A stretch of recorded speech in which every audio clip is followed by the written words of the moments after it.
معزز سامعین اکرام، آج ہم ایک ایسے عمل کے بارے میں بات کریں گے جو مصیبتوں کو دور کرتا ہے، بیماریوں سے حفاظت کرتا ہے اور اللہ کی رحمت کو متوجہ کرتا ہے۔ جی ہاں، وہ عظیم عمل ہے صدقہ۔ السلام علیکم ورحمۃ اللہ وبرکاتہ۔ نبی کریم صلی اللہ علیہ وسلم نے فرمایا کہ صدقہ بلاؤں کو ٹالتا ہے۔ آئیے جانتے ہیں کہ صدقہ ہماری زندگی کیسے بدل سکتا ہے۔ حضرت شقیق بلخی تاجر پیشہ تھے۔ ایک بار تجارت کی غرض سے سفر پر نکلنے سے پہلے اپنے دوست حضرت ابراہیم بن ادھم سے ملنے گئے، اس لیے کہ ان کا خیال تھا کہ ممکن ہے کہ سفر میں مہینوں لگیں گے، پھر نہ جانے کب ملاقات ہوگی۔ لیکن توقع کے خلاف چند ہی دن گزرے تھے کہ حیرت سے کہا، کیوں شقیق سفر سے واپس ہو گئے؟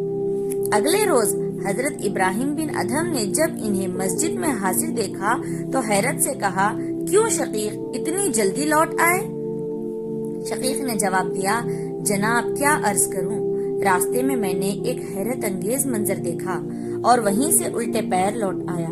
ہوا یہ کہ میں نے ایک غیر آبادی جگہ تھکاون دور کرنے کے لیے پڑاؤ ڈالا۔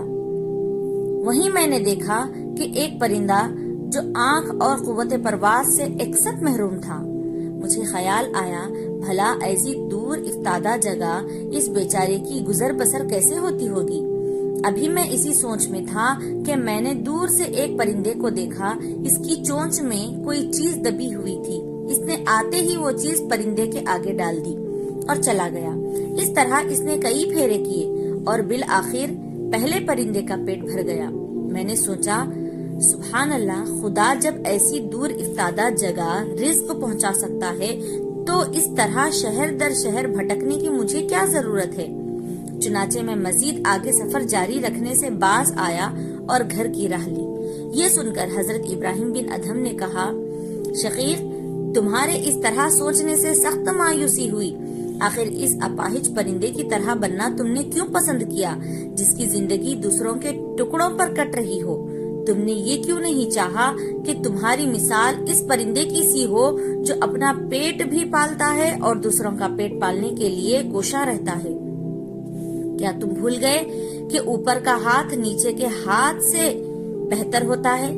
شقیق نے یہ سنا تو بے اختیار اپنی جگہ سے اٹھے، حضرت ابراہیم بن ادھم کا ہاتھ چوما اور کہا، ابو اسحاق تم نے میری آنکھیں کھول دی۔ اور پھر اگلے دن سے انہوں نے دوبارہ تجارت کا سفر شروع کر دیا۔ مشکات شریف کی حدیث ہے کہ حضرت انس رضی اللہ تعالی عنہ کا بیان ہے کہ رسول اللہ صلی اللہ علیہ وسلم نے فرمایا، جب اللہ نے زمین کو پیدا فرمایا تو وہ ہلنے لگی، تو اللہ تعالیٰ نے پہاڑوں کو پیدا کیا اور زمین کو پہاڑوں کے سہارے پر ٹھہرا دیا۔ یہ دیکھ کر فرشتوں کو پہاڑوں کی طاقت پر بڑا تعجب ہوا اور انہوں نے عرض کیا کہ اے اللہ، کیا تیری مخلوق میں پہاڑوں سے بھی بڑھ کر قوت ہے اور طاقت کسی اور چیز کو حاصل ہے؟ اللہ تعالیٰ نے ارشاد فرمایا کہ ہاں، لوہے کو حاصل ہے۔ تو فرشتوں نے کہا، کیا تیری مخلوق میں لوہے سے بھی بڑھ کر طاقتور شے کوئی ہے؟ تو فرمایا، آگ۔ پھر فرشتوں نے پوچھا کہ کیا آگ سے بھی بڑھ کر کوئی طاقت والی چیز تیری مخلوق میں ہے؟ تو رب ذوالجلال نے فرمایا، ہاں، پانی۔ پھر فرشتوں نے سوال کیا، کیا تیری مخلوق میں پانی سے بھی بڑھ کر زیادہ طاقتور کوئی چیز ہے؟ تو ارشاد ربانی ہوا کہ ہاں، ہوا ہے۔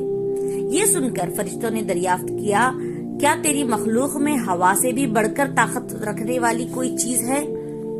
تو اللہ تعالیٰ نے فرمایا کہ ہاں، ابن آدم، اپنے دائیں ہاتھ سے صدقہ دے اور بائیں ہاتھ کو خبر نہ ہو تو یہ صدقہ پہاڑ، لوہا، آگ، ہوا، تمام چیزوں سے بڑھ کر طاقتور ہے۔ سبحان اللہ۔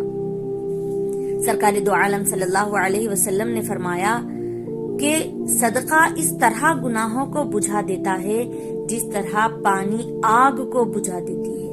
اللہ اکبر۔ اسی طرح مشکات شریف کی ایک اور حدیث ہے کہ ہر مسلمان کو صدقہ کرنا چاہیے۔ تو صحابہ نے کہا، یا رسول اللہ صلی اللہ علیہ وسلم، جو شخص صدقہ کرنے کے لیے کوئی چیز نہ پائے تو وہ کیا کرے؟ تو ارشاد فرمایا کہ اس کو چاہیے کہ وہ اپنے ہاتھ سے کوئی کام کر کے کچھ کمائے، پھر خود بھی اس سے نفع اٹھائے اور صدقہ بھی دے۔ تو لوگوں نے عرض کیا کہ اگر وہ کمانے کی طاقت نہ رکھتا ہو تو کیا کیا جائے؟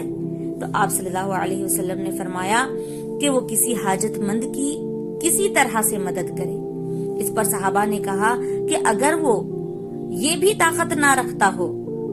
تو آپ صلی اللہ علیہ وسلم نے فرمایا کہ اس کو چاہیے کہ وہ لوگوں کو اچھی باتوں کا حکم دیتا رہے۔ یہ سن کر صحابہ نے کہا کہ اگر وہ یہ بھی نہ کرے تو آپ صلی اللہ علیہ وسلم نے ارشاد فرمایا کہ وہ خود برائی کرنے سے رک جائے، یہی اس کے لیے صدقہ ہے۔ سبحان اللہ۔ اسی طرح مشکات شریف کی ایک اور حدیث مبارکہ ہے کہ جس میں حضرت ابو ہریرہ رضی اللہ تعالی عنہ فرماتے ہیں کہ ایک زناکار عورت ایک کتے کے پاس سے گزری جو ایک کنویں کے قریب تشنگی یعنی پیاس کے عالم میں زبان نکالے ہانپ رہا تھا، اور قریب تھا کہ پیاس کتے کو مار ڈالے۔ تو اس عورت نے اپنا چمڑے کا موزہ نکالا اور اس کو اپنی اوڑھنی میں باندھ کر کنویں سے پانی نکال کر کتے کو پلا دیا۔ اتنا ہی صدقہ کرنے سے اس کی مغفرت ہوگی۔